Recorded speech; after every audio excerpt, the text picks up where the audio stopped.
Olá, eu sou o Dr. Alexandre Pereira, eu sou da Psiquiatria BH e hoje nós estamos começando aqui um projeto que a gente acha que vai poder oferecer um conteúdo bacana para vocês, que é o Psiquiatria BH e Conexões, né? E hoje a gente tem a grata companhia aqui do Gustavo, né, que foi um cliente nosso, e a gente vai contar uma historinha para vocês muito interessante de como a gente pode ajudar as pessoas e também ter um retorno bacana em relação ao trabalho que a gente faz, tá? A gente atendeu a mãe do Gustavo, então eu vou pedir para ele se apresentar um pouquinho e falar um pouquinho como é que foi essa experiência dele, para vocês entenderem um pouco. Depois eu vou conversar um pouquinho mais, a gente vai fazer uma reflexão sobre essa experiência, tá ok? Certo. Meu nome é Gustavo Martins. A minha história começa há mais ou menos uns 10 anos atrás, quando minha mãe começou a ter um processo de disrupção com a família, de se isolar, de não ter contato com a gente mais, de não ligar, de não vir visitar. E a gente ficou sem entender, né, até então o porquê que era isso, o que estava acontecendo, mas a gente decidiu respeitar. E o tempo foi passando e a gente sem informações, ela morando no Mato Grosso do Sul, eu esqueci de falar essa informação, ela passou para lá concursada para trabalhar lá e eu morando em Belo Horizonte. E essa distância fazia com que a gente não soubesse como estava o andamento do quadro dela, das ideias dela e tal. Alguns anos depois, os colegas de trabalho dela, do posto fiscal onde ela trabalhava, me procuraram, acharam meu contato e falaram que minha mãe estava apresentando um comportamento anormal.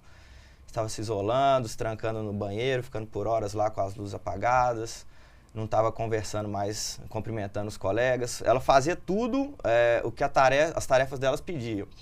Ela cumpria tudo, mas na questão de relacionar, ela não conseguia desenvolver. E eles começaram a pedir ajuda para a gente intervir e tal, falaram que iam iniciar o processo de aposentadoria dela e etc. E nisso eu e meu avô, né, o pai dela, ficamos doidos aqui, né? E a gente decidiu fazer uma tentativa de ir para lá para tentar buscar ela, né? Só nós dois. A gente foi de ônibus, daqui até lá mais de 1.000 quilômetros, 24 horas de viagem, foi uma tortura. Mas fomos lá, chegamos, encontramos o endereço onde eles tinham passado que ela morava e ficamos lá batendo na porta por horas, batendo, ninguém atendia.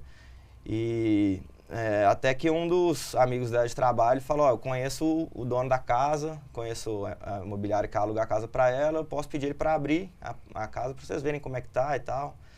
Aí pediu, abriram a porta, na hora que abriu, a casa cheia de sacola, ela estava com mania de acumulação, né? Várias coisas repetidas, tudo igual, colchões, livros, ursinho de pelúcia. E a gente olhando aquilo e meio assustado, meu avô principalmente assustado, muito assustado. E a gente viu, minha mãe estava lá dentro. Ela viu a gente e abaixou o rosto assim, não quis conversar com a gente, não quis se comunicar. Eu, oi mãe, tudo bem? E ela não respondia. E a gente falou com ela, falei, mãe, eu quero te levar para Belo Horizonte, a gente precisa te levar. Ela, não vou de jeito nenhum. Ficamos lá por horas tentando, eu e meu avô, e até que chegou um ponto onde a gente falou, não vai dar, não tem como a gente pegar ela, levar ela à força, dentro de um ônibus, 24 horas para Belo Horizonte de novo. E fora que a gente não tinha nenhum documento legal que permitisse a gente fazer isso. Então a gente decidiu deixar como estava e vir para Belo Horizonte e começar a se mover na justiça, legalmente, né? E foi um processo árduo, assim, né? Até começar a curatela e pedir e entender. Acho que a questão emocional também, nossa, foi muito difícil. A minha questão de entender a situação da minha mãe, de aceitar que ela estava passando por aquilo, de que eu ia precisar me responsabilizar por ela, cuidar dela. Então, fiquei alguns meses ali meio aéreo, até que consegui ter uma curatela provisória e tal. Só que teve um agravante nessa história. O rapaz da imobiliária viu a casa cheia de sacolas, cheia de compras, as coisas acumuladas, e se incomodou. E nesse período que a gente veio embora e estava resolvendo as coisas da curatela, ele começou a pressionar minha mãe para fazer uma vistoria na casa com esse pretexto, né, de que ele queria ver como é que a casa estava. E minha mãe meio que enrolou, até que um dia ela falou, ó, toma a chave da casa e vou embora, e se mudou. E aí a gente perdeu o endereço dela, ficou sem contato, sem telefone, sem endereço, sem nada. Aí começa a saga de novo, né? Mais uma vez, correndo atrás dela. Gustavo, então você teve que fazer um trabalho de detetive, né? De investigação, não é isso? Desde o primeiro dia que a gente entendeu isso, a gente viu que era muitos pormenores e que a gente tinha que resolver, né? Não ia ter ninguém para resolver por nós. Né? Bom, então deixa eu fazer só uma observaçãozinha. Então a gente pode perceber que sua mãe entrou realmente num quadro, parece um surto psicótico, né? Ou seja, houve uma quebra da relação com a realidade naquele momento, né? Embora ela seja uma pessoa muito inteligente, ela passou num concurso público, ela trabalhava, né? Conseguia contribuir, mas pelos aspectos relacionais que você falou, a convivência começou a ficar difícil, ela teve que ser aposentada, não é isso? Por invalidez, é isso mesmo? Isso, exato. E aí você teve que novamente voltar a procurá-la, né? Saber onde ela está e tudo mais, né? Isso. E... Deixa eu lembrar aqui, de onde eu parei. Tá. Aí a gente começou a procurar ela e não achava endereço, não achava. Estava longe também, né, à distância, não tinha nenhum amigo, nenhum familiar lá que pudesse ajudar. Então, aí veio a pandemia. Nossa, aí veio a pandemia, aí fechou tudo. Aí eu e meu avô, nós falamos, não, calma, vamos esperar, vai dar certo, a gente vai achar uma outra solução para isso e tal. E no meio da pandemia, meu avô faleceu. E eu comecei a cuidar da minha avó, que também tem um quadro mental, que é um quadro de esquizofrenia, e onde ela tem principalmente dificuldade com mudanças. E aí ela perdeu o meu avô, que estava com ela há 50 anos. Então ela começou uma destabilização enorme, quadros de insônia e confusão mental, e agressividade. E eu morando com ela e tive que canalizar todas as minhas energias para resolver isso, para estabilizar minha avó, que precisava mais de mim até então. Mas sempre com a questão na minha cabeça, latente. Eu tenho que resolver essa questão da minha mãe, tenho que resolver minha mãe. Como é que você localizou a sua mãe, então, Gustavo? Como é que você chegou a ela novamente? Depois que eu consegui, depois de uns 2 anos, 3 anos que eu consegui estabilizar a minha avó, eu tinha energia para fazer outras coisas além, né, de cuidar lá da casa. Falei, eu vou correr atrás da minha mãe. E aconteceu meio que várias coisas ao mesmo tempo, quando o destino intervém assim. Minha mãe, parece que ela não estava indo ao banco fazer as provas de vida. Aí o sindicato do trabalho dela lá me ligou e falou, ó, o pessoal vai cortar a aposentadoria de sua mãe. Aí eu fiquei doido, eu falei, não, agora eu vou ter que dar um jeito, vou ter que me virar, porque ela não pode ficar sem esse dinheiro, que é tão importante para ela. E aí comecei a me incomodar meus tios lá também, vamos. E uma tia minha falou, ó, vou entrar em contato com um gerente aqui do Banco do Brasil que eu conheço, que é muito antigo, que cuida da minha conta há muitos anos, e vou pedir ele ajuda. Aí conversou com ele, explicou a situação, e falou, ó, não posso fazer isso, mas entendendo a gravidade da situação, eu vou te passar o endereço que está cadastrado aqui na conta dela. Então a partir daí é que você ficou sabendo onde ela morava, né? Então, onde a gente não mudou. sabia, era uma possibilidade, né? Pode ser que ela more aqui ou pode ser que não. Aí eu já estava com contato com uma advogada de lá, né, do Mato Grosso do Sul, e falei com ela, ó, quero retomar o processo de curatela, acredito que agora eu tenho o endereço da minha mãe, eu vou precisar que você me ajude para confirmar esse endereço. Deixa eu só explicar um pouquinho, pessoal, né? A questão da curatela, às vezes é importante, né? Conceituar isso direitinho. Então, a curatela é exatamente um artifício legal que você, né, que a familiar, o responsável pode providenciar na justiça para que a pessoa possa passar a tomar conta ou ser responsável legal daquela pessoa, né? Essa curatela pode ser permanente ou provisória, né? Dependendo da situação em que o paciente se encontra em determinado momento, né? Geralmente, quando ele perde as capacidades de autonomia, né, de gerenciar a própria vida, é quando realmente essa curatela às vezes se torna necessária, não é isso? Exato.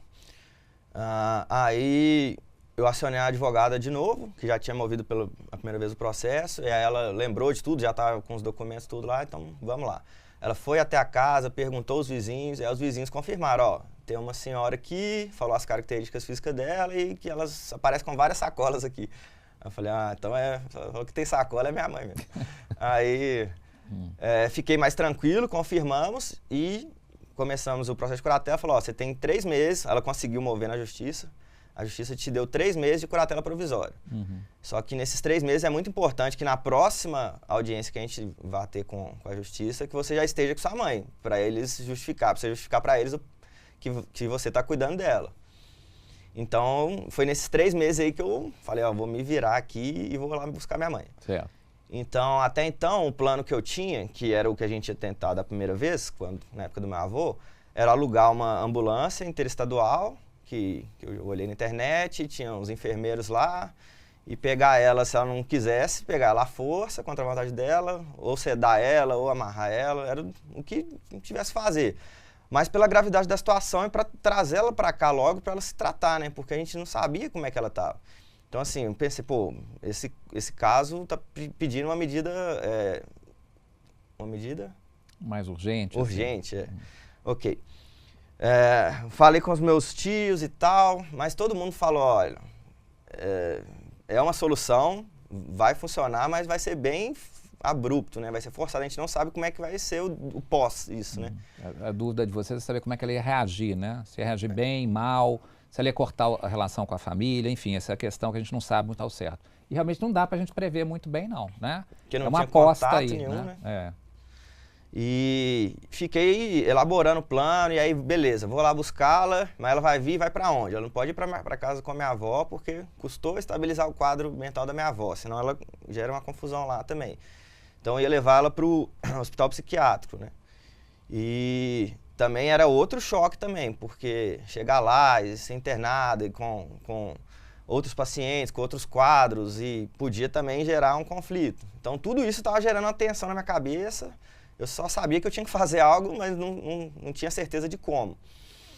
E aí, eu ouvi uma sugestão de um amigo que falou, olha, tem umas casas que tem nos lugares, geralmente nas cidades tem, falou que conhecia em Belo Horizonte, umas casas de pacientes psiquiátricos, que não é uma clínica em si, mas que fica lá como se fosse uma casa de repouso e tal. Por que você não procura para ver como é e tal? Eu falei, olha, não tinha pensado nessa possibilidade. E nem achei que isso seria funcional para minha mãe, mas já que eu estou, né, buscando uma solução diferente, vou procurar. Isso, aí você está mencionando as moradias assistidas, né, ou residências terapêuticas, que são exatamente moradias mesmo, né, casas que recebem pessoas que têm transtorno psiquiátrico mais grave, né, e que não têm, às vezes, condição de morar sozinha ou com a família. Às vezes a família envelhece, os pais, etc. Então você precisa de um local para que a pessoa possa morar ali e ter uma certa supervisão de cuidados, não é isso? Isso. Aí eu levantei vários nomes, né, os números lá das moradias assistidas e comecei a ligar um por um. Aí fui ligando, aí eu não senti firmeza nenhuma, o outro eu achei mais ou menos e tal. Até que eu cheguei na Fabiana. Uhum. Aí a Fabiana pegou na hora que eu falei com ela do meu caso, ela me pediu para me ligar. Aí perguntou de tudo que tinha acontecido, da minha história e tal, e como que eu estava pensando em trazer minha mãe. E aí ela super abraçou a causa, falou que tinha uma vaga em uma das casas dela, e ela falou, olha, não traz ela do jeito que você está pensando de jeito nenhum. Você traz ela amarrada a 1000 quilômetros, você perde ela, provavelmente você nunca mais reata a relação com ela. Falou, tem uma equipe aqui, um pessoal que faz esse trabalho há mais de não sei quantos anos, especialista em buscar pessoas mesmo, e eles fazem, o foco deles é trazer a pessoa com consentimento próprio. Aí na minha cabeça eu tô assim, ó, não tem essa possibilidade, né? Mas beleza, deixa ela sonhar, idealizar, né? Beleza. Aí eu aceitei e falei, me passa o contato. Aí me passou o contato do Marcelo. Aí eu chamei o Marcelo de prontidão, já, não, pera aí que eu só tô no atendimento aqui, já vou te ligar aí pra você me explicar direitinho. Aí ficamos 40 minutos no telefone, eu e o Marcelo. Aí o Marcelo ouviu tudo, perguntou todos os detalhes, entendeu toda a situação e já de bate pronto falou, ó, já tem uma proposta para você, é de nós irmos buscar ela, a gente vai de avião, aluga um carro e chega lá, a gente dá um jeito de convencer ela de vir, por livre e espontânea vontade. Assim, eu senti muita firmeza no que o Marcelo falou, o posicionamento dele e a sensibilidade e a compreensão, eu acho que isso aí ele me ganhou 100%. De perceber cada detalhe, eu falei, nossa, será que é isso mesmo? Eu fiquei assim, ainda com dúvida disso, porque foi muito perfeito, assim, a maneira com que ele propôs, né? Falei, vamos embora, pelo menos já me aliviou, já tem uma casa, não precisa ser mais a clínica psiquiátrica, e não precisa mais ser ambulância, já tem pessoas comigo, porque antes eu estava imaginando eu amarrando minha mãe lá, né? Tá certo. Imagina. Eu acho que é difícil, às vezes, a gente identificar que tem pessoas que façam esse tipo de trabalho, né? E é mais raro mesmo, não é comum, né? Então, eu acho que talvez tenha causado essa surpresa em você, né? Da maneira como o Marcelo, né, da nossa equipe, conversou com você e explicou um pouco como que a gente poderia trabalhar a situação, né? Eu nunca tinha ouvido falar disso na minha vida. Então, um dos motivos que você está aqui, que eu acho importante, é exatamente a gente poder você falar um pouquinho dessa experiência, contar um pouco que isso é possível, né? Ter uma boa experiência de saúde mental, onde a gente possa fazer uma boa abordagem, né? Mais adequada, focada na necessidade da pessoa e a partir daí, né, poder reaproximar a família, né, desse paciente. Então é importante isso. Bom, aí nós fomos, né? Acabou eu, Marcelo, né, que trabalha conosco, que nos ajuda muito ali na organização dessas estratégias de intervenção familiar, né? Junto comigo e com o Gustavo, nós fomos então de avião, né, Gustavo? Para Campinas, depois de Campinas para Três Lagoas, de Três Lagoas alugamos um carro e fomos mais 2 horas de trajeto até a cidade onde ela estava morando, né? Chegamos lá, ela não tinha movimento nenhum na casa, tudo fechado, né? Luzes apagadas da casa, só tinham luzes do lado de fora. Começamos a ter contato com os vizinhos, né, Gustavo, para ver como é que ela estava, você tinha uma notícia dela.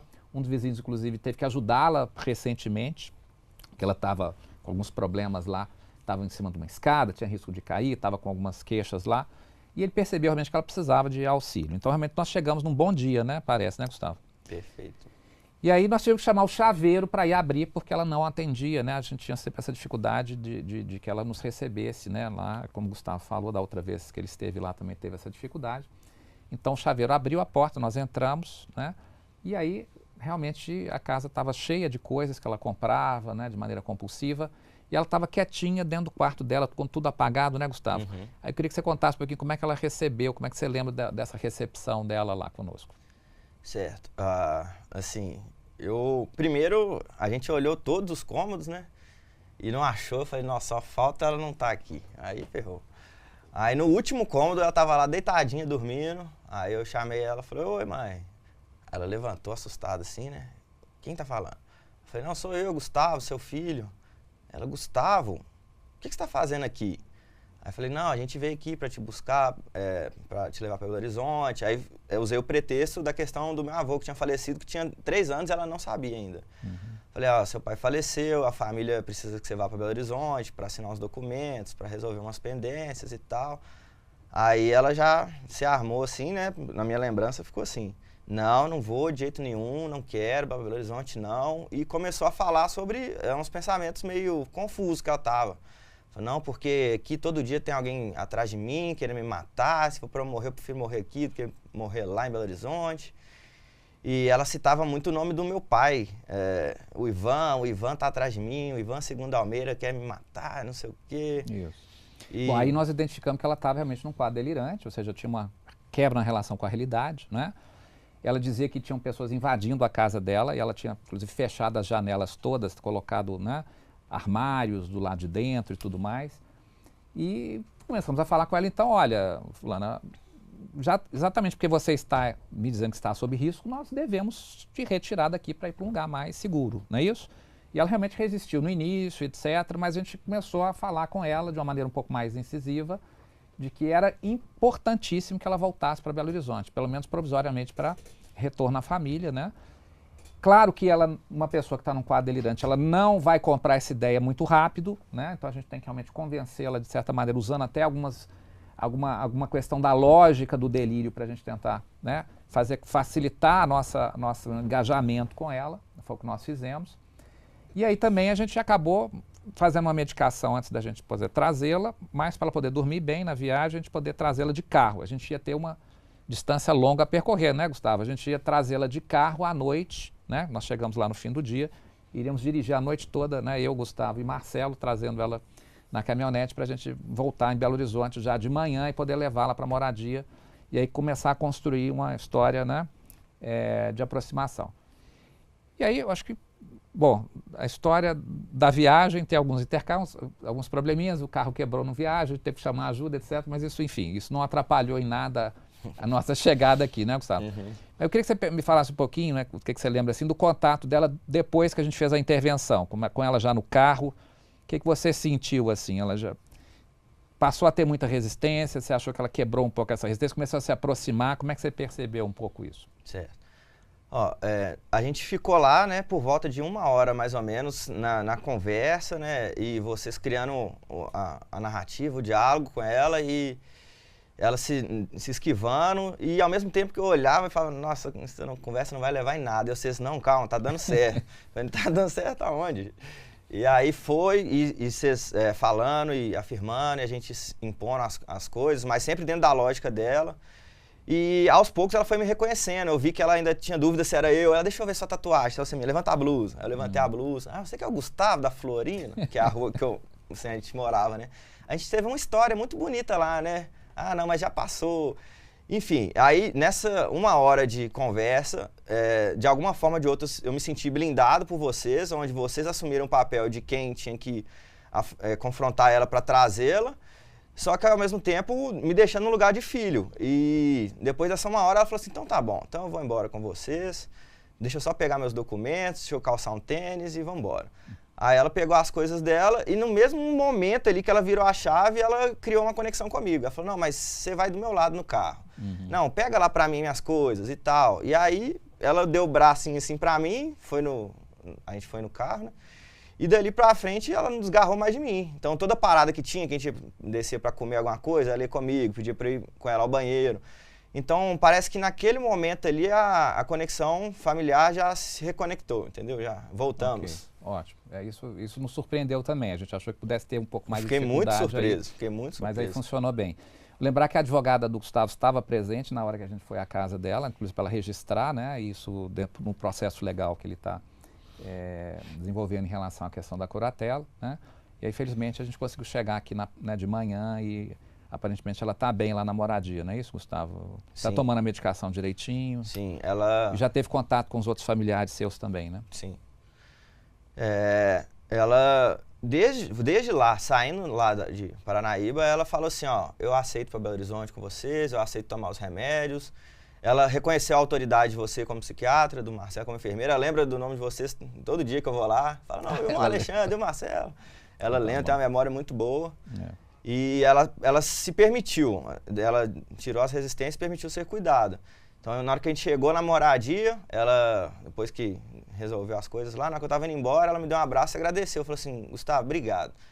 Eu tinha falado que eu queria voltar para Paranaíba, mas eu não quero não. Eu quero ficar aqui em Belo Horizonte, aqui eles têm tudo para mim, eles têm comida, eles têm um quarto para mim, eu quero ficar aqui. E me agradeceu. E aí dali eu já entendi que ela entendeu, ela agradeceu, né? Talvez ela precisasse realmente de ajuda, mas não estava dando conta sozinha de identificar esse problema, né? Na hora que alguém fez uma intervenção, às vezes necessária, e às vezes precisa ser, de certa maneira, involuntária, num certo sentido, né? No sentido assim, de fazer um certo enfrentamento inicial, talvez ela tenha realmente recuado e percebido que realmente ela precisava dessa proteção aí, né? Na medida que ela estava muito invadida, né, delirantemente por essa questão de invadir a casa dela, etc. e tal, né? A partir talvez desse acolhimento, ela tenha percebido que você estava lá realmente para ajudá-la e não para criar uma situação de dificuldade, não é isso? Bom, é isso. A ideia, né, de trazer o Gustavo é para a gente pensar, ilustrar um pouco uma situação real, né, que a gente... Não é uma situação trivial, claro, né? A gente sai daqui de Belo Horizonte para Mato Grosso, etc., com todo o trabalho de logística, né, que o Gustavo nos ajudou a fazer aí. Então, foi uma parceria boa, né, em relação a esse caso. Depois nós vamos trazer a Fabiana aqui também para discutir um pouco essa questão do dispositivo da moradia assistida, que eu acho que é importante também, pouca gente conhece, né? Mas a ideia era trazer um pouco essa reflexão para vocês e para a gente pensar um pouco que o cuidado de saúde mental pode ser, né, bem, enfim, inclusivo e de uma maneira bem interessante a gente pode fazer com que as pessoas possam estar melhor. É isso.